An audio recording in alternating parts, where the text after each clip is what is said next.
बिस्मिल्लाहिर्रहमानिर्रहीम। अस्सलाम वालेकुम स्टूडेंट्स। बेटे एक्सरसाइज 2.7 कल प्रीवियस लेक्चर में आप लोगों ने देखी। उसमें बेटा स्टार्टिंग क्वेश्चंस फर्स्ट 4 थे, कल आपने अपने सामने देखे सॉल्व्ड। उनमें बेटा साइमल्टेनियसली आपने इक्वेशन सॉल्व की, या आप ये कहें कि आपने साइमल्टेनियस इक्वेशंस के सोल्यूशन देखे। लेकिन वो इक्वेशंस कैसी थी? दो काइंड्स डिस्कस की थी। फर्स्ट काइंड की वो दोनों इक्वेशंस थी जिसमें एक लीनियर आपको दी हुई होती है और एक क्वाड्रेटिक होती है, या आप ये कहें कि एक इक्वेशन की पावर 1 थी और दूसरी इक्वेशन की पावर 2 थी। अब बेटा सेकंड केस स्टार्ट हो रहा है क्वेश्चन नंबर 5 से, जहाँ पर आपकी दोनों इक्वेशंस का इंडेक्स या दोनों इक्वेशंस की पावर्स क्या होंगी? 2। ठीक है, तो उनको आपने कैसे सॉल्व करना है? क्वेश्चन नंबर 5 से ऑनवर्ड अब थोड़ा सा डिफरेंट मेथड स्टार्ट हो जाएगा। फिफ्थ और सिक्स क्वेश्चन का सेम मेथड है, तो 6 मैंने पिक किया है। मैं आप लोगों को 6 क्वेश्चन सॉल्व करके दिखाऊंगी। फिफ्थ ज़्यादा इजी है, 6 के पैटर्न पे ही आपने उसको सॉल्व करना है। फिफ्थ और 6 का सेम मेथड है। फिर 7, 8, 9 इन तीनों का सेम मेथड है। ठीक है बेटे, तो जैसे जैसे सेम मेथड वाले क्वेश्चंस हैं वो मैं आपको बताती जाऊंगी, उनमें से कोई एक सॉल्व करके दूंगी, बाकी रिमेनिंग आप लोगों ने खुद करने। अब बेटा 6 क्वेश्चन पहले समझें और फिर उसके बाद फिफ्थ की सिमिलैरिटीज से क्या है फिर वो आपको बता दूंगी, वो फिर आप लोगों ने कैसे सॉल्व करना है। अब यहाँ पे देखें, आपको 6 क्वेश्चन में दो इक्वेशंस दी हुई हैं और दोनों की पावर क्या है? 2, इंडेक्स 2 है दोनों का। यहाँ पर सबसे पहले क्या करना है, इस फर्स्ट इक्वेशन को पिक किया और उस पे दोनों जगह पर पड़े हुए स्क्वायर के फॉर्मूले ओपन कर दिए। ये फर्स्ट इक्वेशन लिखी, यहाँ पर a plus b whole square का फॉर्मूला ओपन कर दिया, तो एक्स स्क्वायर प्लस 1 का square plus 2 times 1 into x, तो 2x आ गया। फिर वाई स्क्वायर प्लस 1 का square plus 2 times 1 into y. उसके बाद इक्वालिटी के इस तरफ 5 वैसे ही आ गया। अब बेटे आपने क्या करना है, सारी टर्म्स रीअरेंज करके लिखी और दोनों 1 ऐड होकर 2 बन गए। नेक्स्ट स्टेप में क्या करें, ये 2 इक्वालिटी के इस तरफ लाके 5 से सबट्रैक्ट कर दें तो आंसर 3 आ गया। ये अब एक न्यू इक्वेशन जनरेट हो गई जिसमें आपने सारी चीज़ों को आपस में ऐड करके सिंप्लीफाई करके लिख दिया। इस इक्वेशन को इक्वेशन 1 का नाम दे दिया। अब क्या करते हैं, दी गई दूसरी इक्वेशन को पिक करें, उस पर भी जो जो चीज़ें आपने, कोई स्क्वायर का फॉर्मूला है वो ओपन करें, कुछ चीज़ें आपस में ऐड हो सकती हैं उनको ऐड करें। वही काम अब यहाँ किया, x+2 पे स्क्वायर का फॉर्मूला ओपन किया, 4 इधर ला के 5 से सबट्रैक्ट कर दिया तो आंसर 1 आ गया। अब ये एक और इक्वेशन आ गई। अब इक्वेशन 1 और इक्वेशन 2 की तरफ अगर आप देखें तो दोनों में कॉमन चीज़ क्या नज़र आ रही है? X square plus y square, x square plus y square दोनों में कॉमन है। हमने अब क्या करना है, जो चीज़ दोनों इक्वेशंस में कॉमन पड़ी हुई है, हम अगर इन दोनों को सबट्रैक्ट कर दें तो वो कैंसिल हो जाएगी और जो एक नई इक्वेशन आएगी आफ्टर सबट्रैक्शन, उसमें स्क्वायर वाली टर्म्स ख़त्म हो जाएंगी। एक्स और वाई की पावर 1 रह जाएगी, लीनियर इक्वेशन आ जाएगी। जैसे लीनियर इक्वेशन बनेगी तो पहले 4 क्वेश्चंस वाला मेथड वहाँ से स्टार्ट हो जाएगा। समझ आ रहा है बेटा? क्या मैं फिर से रिपीट कर देती हूँ, अभी आप प्रोसीजर भी देख लेंगे। अब आपने क्या करना है, इन दोनों इक्वेशंस को आपस में सबट्रैक्ट करके एक्स स्क्वायर और वाई स्क्वायर कैंसिल, स्क्वायर वाली टर्म्स कैंसिल, रिमेनिंग जो बचेंगी उनको जब आप आपस में सबट्रैक्ट करेंगे तो एक्स और वाई की पावर 1 आ जाएगी, तो एक लीनियर इक्वेशन आ जाएगी। वो लीनियर इक्वेशन फिर किसी एक क्वाड्रेटिक के साथ सॉल्व कर लें और सॉल्व करने का मेथड फिर से पहले 4 क्वेश्चंस वाला होगा, मतलब लीनियर में से किसी एक वेरिएबल की वैल्यू उठा के क्वाड्रेटिक के अंदर पुट कर दें। फिर प्रोसीजर आप लोगों को आता है। तो अब देखें अब कि इन दोनों को सबट्रैक्ट करके अब आगे क्या करना है। अब देखिए बेटे, इक्वेशन 1 और 2 दोनों सबट्रैक्ट करनी है। इक्वेशन 1 पहले लिख ली, फिर उसके बाद इक्वेशन 2 लिखी और इक्वेशन 2 सारी के साइन रिवर्स कर दिए, साइन चेंज किए, क्योंकि सबट्रैक्शन में ऐसा ही हम करते हैं कि किसी एक इक्वेशन के साइन चेंज कर देते हैं। अब देखें, x square minus x square से कैंसिल हो गया, y square minus y square से कैंसिल हो गया, तो 2x में से 4x जब आपने सबट्रैक्ट किया तो -2x आ गया आंसर। क्यों? क्योंकि बड़ी टर्म के साथ नेगेटिव साइन। 2y के नीचे कोई टर्म नहीं है, 0 पड़ा हुआ है, तो 2y एज इट इज़ आ गया। 3 में से 1 सबट्रैक्ट होके 2 आंसर आ गया। अब आप लेफ्ट हैंड साइड से क्या कर सकते हैं, 2 कॉमन ले सकते हैं, नेगेटिव साइन x के साथ वैसे ही आ जाएगा। 2 कॉमन ले के वो 2 इधर ला के राइट हैंड साइड पे पड़े हुए 2 से जब आपने डिवाइड किया तो आंसर 1 आ गया। Minus x plus y is equal to 1, ये एक इक्वेशन आ गई।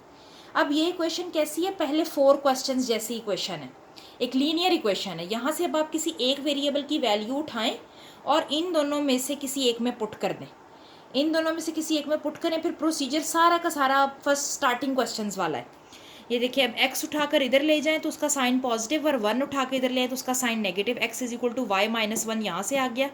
ये x की वैल्यू y माइनस 1 इन दोनों में से जिसमें आपका दिल चाहे उसमें पुट करें और उसको सॉल्व करें। फॉर एग्जाम्पल, अब अगर ये देखें मैंने लिखा हुआ है putting this value in equation 1। अब ये आपकी इक्वेशन 1 थी। इक्वेशन 1 में इस x की जगह पर भी y माइनस 1 पुट कर दें और इस x की जगह पर भी y माइनस 1 पुट कर दें। ये देखें, y माइनस 1 का स्क्वायर, आगे प्लस वाई स्क्वायर वैसे ही, फिर प्लस 2 टाइम्स वाई माइनस 1, फिर प्लस 2y वैसे ही लिखा हुआ है, इज इक्वल टू 3। वो सारी की सारी इक्वेशन किस में कन्वर्ट हो गई, in terms of variable y convert हो गई। x वेरिएबल यहाँ पर एलिमिनेट हो गया। क्यों एलिमिनेट हुआ है, क्योंकि हमने उसकी जगह पर y की शक्ल में वैल्यू पुट कर दी है, ये वाली। अब इसको सॉल्व करने का वही मेथड है जो अभी आपने पिछले 4 क्वेश्चंस में देखा। अब आपने यहाँ पर स्क्वायर का फॉर्मूला ओपन करना है। ओपन करने के बाद जो टर्म्स कैंसिल हो रही हैं, 2y से कैंसिल हो जाएगा, लेकिन एक 2y बच जाएगा। 1 -2 और -3 को आपस में सॉल्व करें, -4 आंसर आ रहा है। फिर इस पूरी इक्वेशन में से 2 कॉमन आ रहा है, वो 2 इधर आके 0 के साथ ख़त्म हो जाएगा। तो ये एक क्वाड्रेटिक इक्वेशन बचेगी, y² + y -2। अब यहाँ से आगे भी आप लोगों को मेथड आता है बेटा। अब आप लोगों ने क्या करना है, इसकी फैक्टराइजेशन करनी है।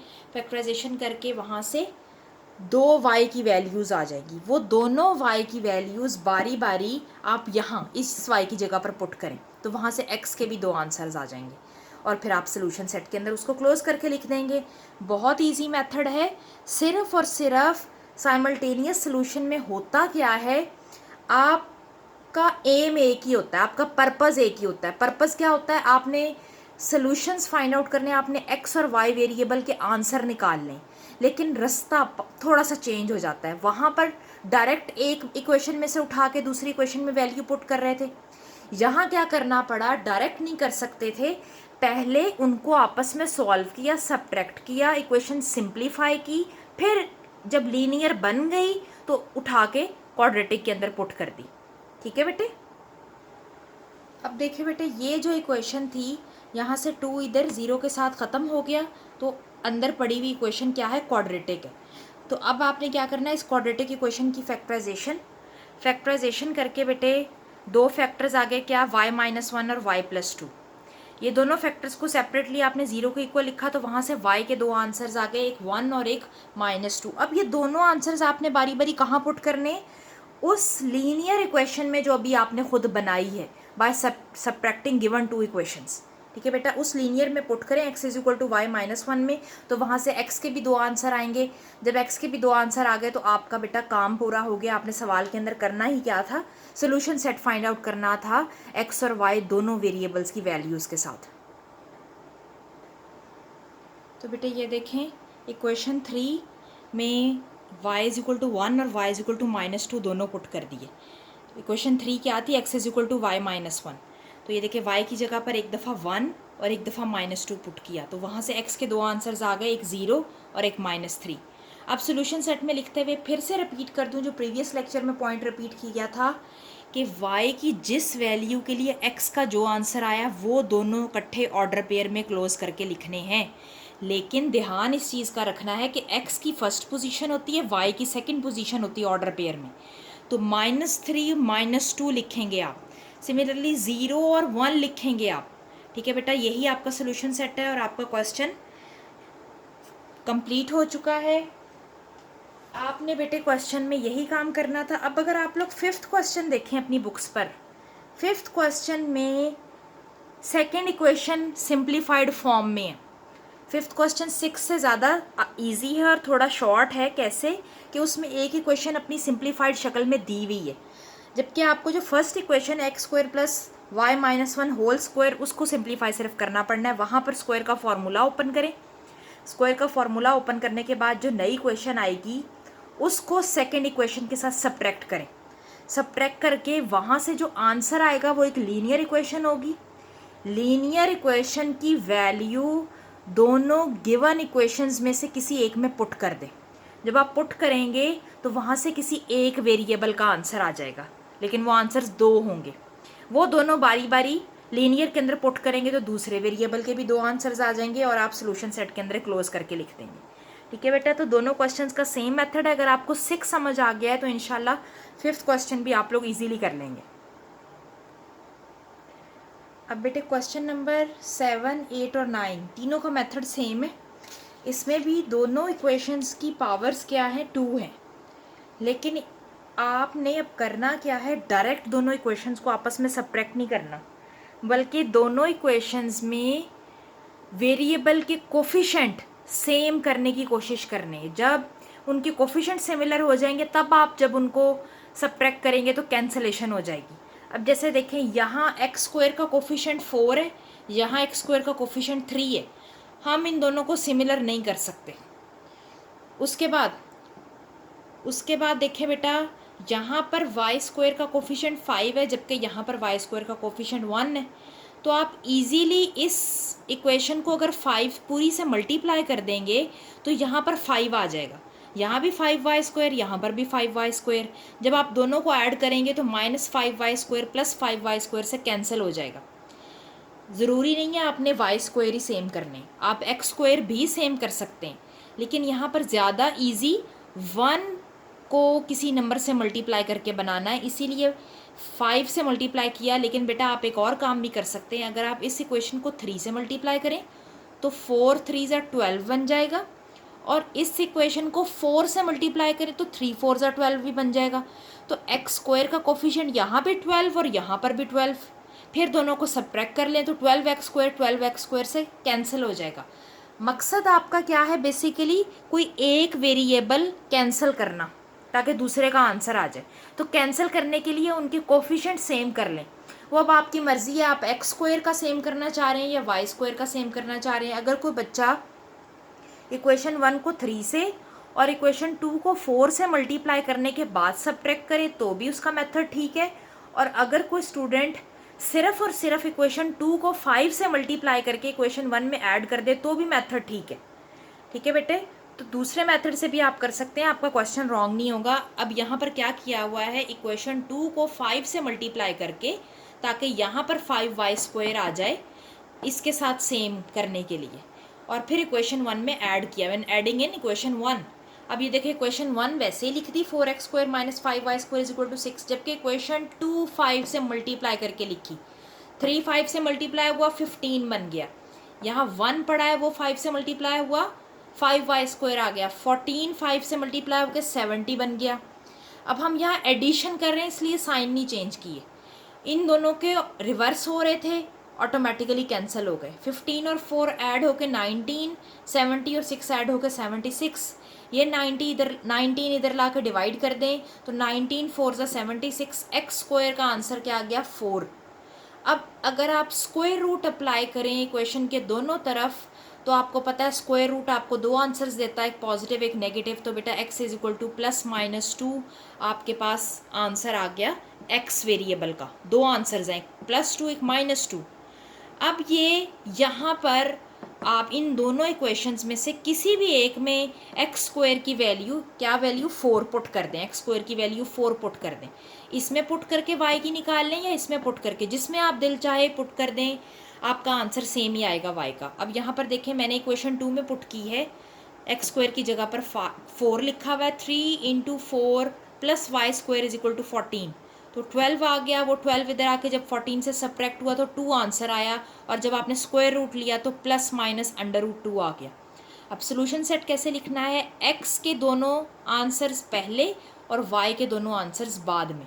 अब यहाँ पर भी ऑर्डर पेयर में क्यों क्लोज किया हुआ है, स्मॉल ब्रैकेट में क्यों क्लोज किया हुआ है, क्योंकि दो वेरिएबल हैं, x की जगह पहले आनी चाहिए और y की जगह बाद में आनी चाहिए, इसीलिए ब्रैकेट्स लगाई हुई हैं। सिर्फ और सिर्फ मिडल ब्रैकेट में नहीं क्लोज किया, ऑर्डर पेयर की शक्ल में भी लिखा है और फिर बाद में मिडल ब्रैकेट में क्लोज किया। अब अगर बेटे आप लोग क्वेश्चन नंबर 7 देखें जो इसी से मिलता जुलता है, क्वेश्चन नंबर 7 को सॉल्व करना बहुत ज़्यादा इजी है। कैसे करना है, आपने इक्वेशन 1 को 5 से मल्टीप्लाई कर दें तो एक्स स्क्वायर के कोफिशिएंट सेम हो जाएंगे, 5x² इधर भी आ जाएगा और 5x² उधर भी आ जाएगा।